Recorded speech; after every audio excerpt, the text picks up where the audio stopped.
having shares doesn't make the business any more successful. Okay, it's just another business structure. All right, that's why it's important to understand it, because some people do it thinking, okay, I've got all these shares, I'm rich. Shares have no par value. Okay. So who do I need?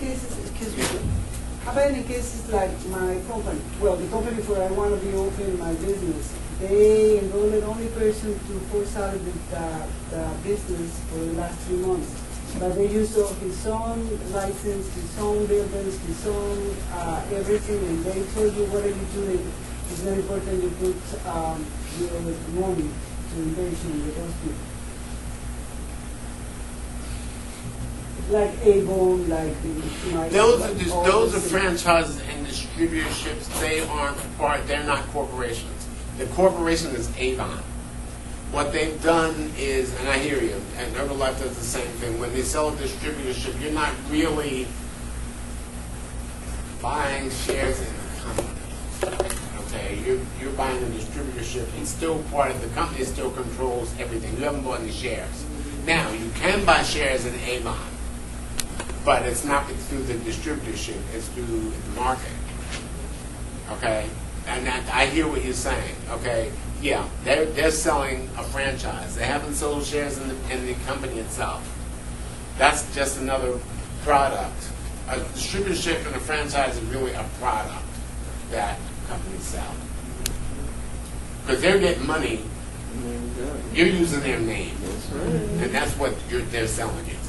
But they're selling you their name and their structure. You have to run the business this way.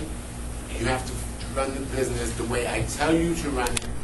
You sell what I tell you to sell, okay, and we will pay you, or you'll get a percentage. If you go out, you go out, okay? Avon has nothing to do with that. Oh, well, it went out. Avon's still going to be Avon, okay? So does she incorporate herself? No, No, you don't. So she's considered. You can technically, like, all right, Burger King's, because now they're back on the market. You can set up a corporation and still have your distributorship, but they still, because it's a distributorship, will tell you how to run it. Okay, the name behind that will be your name, and you'll be doing business as Avon by Susie, for example. Now it's Avon by Susie. Susie sells Avon product. The one in Galileo Plaza, you know, the Avon store. She's an Avon rep. She has a franchise distributorship from Avon. Her money's at stake. She's using Avon's name, but she's still set up to do business for herself. She still has to pay taxes, and she sells mostly Avon. She has to carry Avon. She's using Avon's name, but she has things in there that don't belong to Avon too. Okay. I don't know if this was in the manual. If we're gonna, so that would be considered a fictitious name. No, not necessarily. No. Okay. No, not necessarily. Well, it's a fictitious name for the store, yes. She could do, doing business as, that's a fictitious name. Okay. Right. Yeah, that would be. And that's not considered a corporation.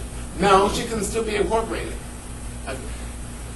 Fictitious names with corporations, and when it does business as, the corporation owns the name. Okay, that's what it is. Yeah. The same thing with yours. It's Herbalife, but you can set up and put a name on yours, because you can call it, like I say, Herbalife. It's still a distributorship. It doesn't change that part of it.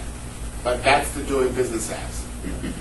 Okay, that's what the fictitious names are for. All right, and you still have a corporation behind it. You follow me? Okay, and a lot of places do that. They'll incorporate under one thing, because the corporation can do a lot of different things. It's still a corporation. All right, but what the public sees is not the corporation. They see the name on the door. Okay, a lot of places you'll see the name and say, well, I thought the name of this was, Benny's Barbershop. And you might find behind there it's, OK Corral Enterprises. It doesn't matter. You can make up something. Okay, you can have different businesses underneath another corporation. Well, how about when this person get the license? The license is going to be in the name of the corporation.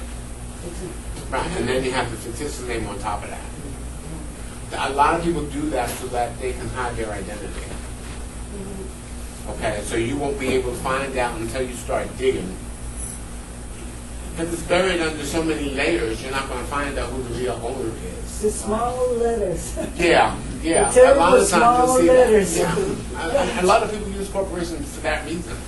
Because they don't want to be connected with it personally, and they don't want people to know Who's that the they're, business? you know, and that doesn't have to be anything bad. It may be that it's an easier way to keep things running without, right, and too much stuff getting involved. They might do it for political reasons. They might do it because the real owners don't have papers, or they're coming from another country. And, you know, and it's all legitimate. Okay.